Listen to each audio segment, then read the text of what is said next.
But what about not wanting to know? Is ignorance bliss then? It's a little different when there's not a genuine, total unawareness about the possibilities. I don't want to know affirms a knowledge of the existence or possible existence of a certain circumstance. This is an attitude I hear all the time and can relate to in a lot of ways. I've definitely thought it myself before. Barring all the theoretical, philosophical debates like, if you could find out the day of your death, would you want to know? Kind of things. If there was something you really could know, why might you resist? What I hear from people quite frequently is that they should measure this or check that or get a certain workup or evaluation, but they don't want to know the results. Why not? Obviously, it's not physically painful to step on a scale, lie down for a DEXA scan. Actually, that's kind of relaxing. I just did my yearly scan 3 days ago. Or get handed a lab report. So the pain is clearly created by us and what we're making the results mean. Does your reported body fat percent mean you are a morally corrupt person?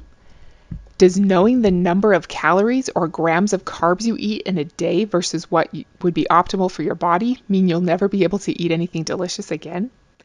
Does your blood sugar level mean you're on an inevitable path toward an early grave? Obviously not. We know logically that none of those things are true, yet still we resist.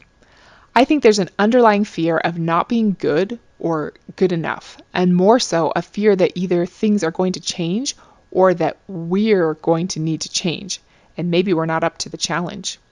We either don't have confidence in our ability to step up and do what needs to be done to create the results we want, or we think we'll, quote, have to do something, and that it will be necessary for that effort to be extremely unpleasant. We think we're happier not having to face the challenge, but I think that fear continues to be there as long as we stay in avoidance. The more we put it off, the more mental real estate it begins to occupy. You don't live your best life in hiding. The only way to set ourselves free from the fear is to willingly step into it. And despite how that sounds, it doesn't have to be awful. You can do it, and with some practice, it will become something you genuinely look forward to. For real.